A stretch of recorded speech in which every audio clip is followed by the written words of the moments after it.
इसी कड़ी में नोएडा स्थित मारवा स्टूडियो में 3 दिवसीय 10वें ग्लोबल लिटरेरी फेस्टिवल नोएडा 2024 के दूसरे दिन के दूसरे सत्र में 5वां सूरज प्रकाश मारवा साहित्य रत्न अवार्ड सम्मान समारोह का आयोजन किया गया।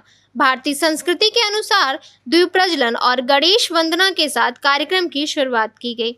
कार्यक्रम में देश विदेश से अतिथिगण ने अपनी उपस्थिति दर्ज कराई। Doctor Sandeep Marwah, festival president and chancellor AAFT university of media and arts ने सभी लोगों का शुक्रिया अदा किया और कहा, कला और संस्कृति के संवर्धन के उद्देश्य से उन्होंने अपने पिता सूरज प्रकाश मारवा की स्मृति में इस पुरस्कार की स्थापना की। मुझे बहुत खुशी है, लोगों को इस पुरस्कार से नवाजा जाएगा। वहां मौजूदा अतिथिगण ने भी साहित्य पर अपने विचारों का साझा किया। मैं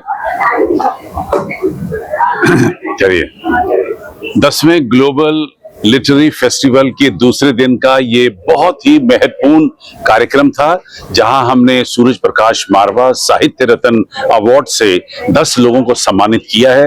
ये 10 वो लोग हैं जिन्होंने बेहतरीन काम कर रखा है और उभरते हुए सितारे हैं ये लोग, और लगता है आने वाले दिनों में यही लोग 10 लोग जो हैं पूरे देश भर और दुनिया भर में छा जाएंगे, ऐसा हमारा मानना है।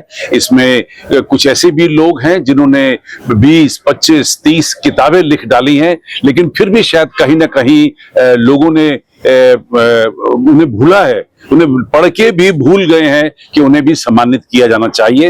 ये सूरज प्रकाश मारवा साहित्य रत्न अवार्ड 6 साल पहले प्लान किया गया था और हमें उम्मीद नहीं थी कि ये अवार्ड इतना बड़ा हो जाएगा। आज 5 साल के बाद ही इस अवार्ड की क्षमता जो है वो देखने को मिली है।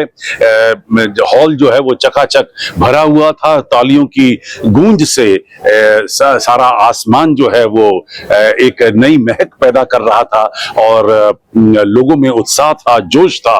और उससे भी ज्यादा अगर जोश मैंने देखा तो इन 10 बड़े राइटर्स के बीच में देखा, जिन्होंने एक एक आदमी ने सूरज प्रकाश मारवा साहित्य रत्न अवार्ड की जो तुलना है वो हकीकत में सूर्य देवता के साथ की, कि जैसे उन पर सूरज की रोशनी आज बिखरी है।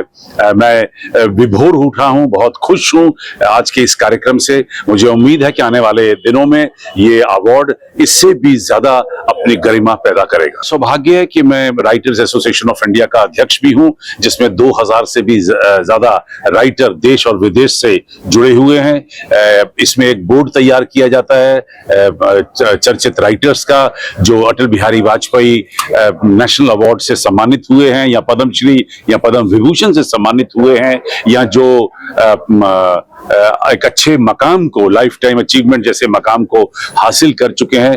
उनका एक बोर्ड बनाया जाता है और वो लोग अपनी पूरी सूझबूझ के साथ 10 नाम सजेस्ट करते हैं। तो इसमें कहीं कोई ऐसी पार्शियलिटी नहीं हो पाती।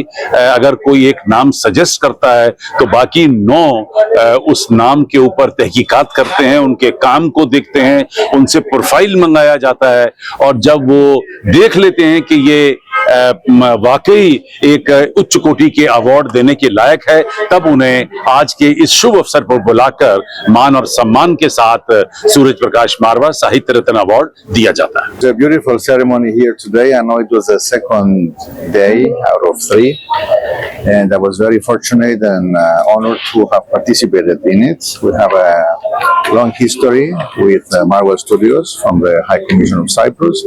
We have already held some events together, and in December we're planning a Cyprus Film Festival here in Noida, and next year we're planning a very interesting and important fashion show from a very well respected new young Cypriot fashion designer.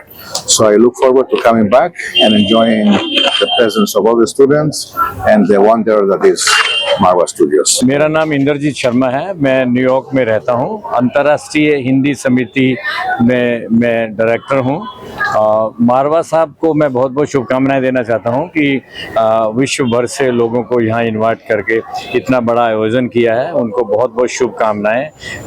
आज करीब 11 लोग यहाँ पुरस्कृत हुए हैं। उन्होंने अपने पिताजी की याद में पुरस्कार जो पिछले 7 सालों से वो कर रहे हैं वो दिया है, और बहुत बड़ी बड़ी विभूति यहाँ आज सम्मानित हुई हैं। In this exposition with the Dr. Marwal and Sandeep. Thank you so much for this invitation. It is one divine opportunity. I want to repeat. I want to come back here. Thank you so much. देखिए, सबसे पहले तो बताना चाहूँगा कि मैं इस कार्यक्रम से शुरू से जुड़ा हुआ हूँ और यूँ समझिए कि अब नोएडा की एक पहचान ये भी है कि यहाँ मारवा स्टूडियो है और यहाँ ग्लोबल लिटरेरी फेस्टिवल हर साल मनाया जाता है।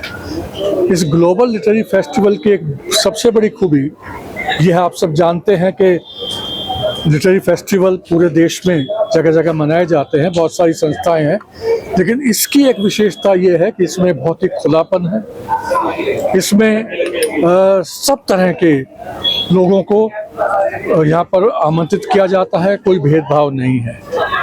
और एक बहुत बड़ी खूबी जो पिछले 5 सालों से शुरू हुई है वो ये है कि साहित्य के क्षेत्र में काम करने वाले जो रचनाकार हैं उनको सम्मानित किया जाता है। सूरज प्रकाश रत्न साहित्य अवार्ड जो है उसके माध्यम से, ये बहुत बड़ी बात है, बहुत बड़ी प्रेरणा है, मैं समझता हूँ साहित्य के लिए है। मैं हमेशा कहता हूँ कि आज अगर कहीं मनुष्यता बची है तो वो साहित्य में बची है। साहित्य एक वो चीज़ होती है जो जोड़ के रखता है, जो पूरी पृथ्वी के लिए होता है, पूरी मनुष्यता के लिए होता है। देखिए, बाकी सारे जो ज्ञान हैं वो कहने को मनुष्यता के लिए हैं, लेकिन बहुत बार वो पूरी मनुष्यता को काटते हैं, डिवाइड करते हैं। लेकिन साहित्य ऐसा है जो हर उसके लिए पाकिस्तान हो, ईरान हो, चीन हो, इजराइल हो, कोई भी हो, अमेरिका हो, सब पृथ्वी है और जहाँ भी मनुष्य रह रहा है वो उसके लिए है। देखिए, आप मीडिया कर्मी हैं और मैं आपको एक बात बोलना चाहता हूँ, कोई भी संस्थान कुछ भी करे, कितना भी कुछ करे, यदि आप लोगों के माध्यम से वो बात दुनिया में नहीं जा रही है तो करने का भी इतना मतलब नहीं रहा। आजकल लोग अखबार भी नहीं पढ़ते, सोशल मीडिया पे ज्यादा रहते हैं। तो आप लोगों को धन्यवाद देता हूं कि आप इस बात का प्रसार कर रहे हैं, प्रचार कर रहे हैं। और रही बात इस कार्यक्रम से क्या रहा, ग्लोबल फेस्ट मनाने के लिए बहुत कुछ करना पड़ता है और मैं डॉक्टर संदीप मारवा जी को इसलिए धन्यवाद देता हूं कि उनके अंदर एक क्वालिटी है, वो सब कुछ जोड़ सकते हैं। मैं खुद ये मेरे ख्याल से 15वां है ना, ये 10वां, सॉरी, मैं कोई भी ईयर का नहीं छोड़ा है मैंने, और वो इतना प्यार है उनका कि वो बुलाते हैं और हमें आना पड़ता है, जबकि हमारे अपने काम है, अपने साहित्य में हम भी काम कर रहे हैं। पर आपने पूछा कि इससे क्या मैसेज गया, मैसेज ये गया कि इस संस्थान को मैंने यहाँ से देखा है और आज मैं इस पे देखता हूँ। और आप उनके, हो सकता है आप अभी स्टूडेंट हो और 1 साल, 2 साल, 4 साल लगाए हो, पर मैं आपको बता रहा हूँ कि मेरा थोड़ा सा संबंध राजनीति से भी है। 70% जो लोग अभी मीडिया में काम कर रहे हैं उनका कुछ ना कुछ कनेक्शन यहाँ से है, चाहे रेडियो, चाहे कह लीजिए आपका ये वीडियो। और ये अच्छी बात है कि यहाँ से वो लोग आ रहे हैं जो आने वाला भविष्य है। मैं आपको भी बधाई देता हूं और मारवा स्टूडियो को बधाई देता हूं कि उन्होंने साहित्य, संगीत और कला और कल्चर को जिंदा रखने के लिए इस संस्थान का प्रयोग किया।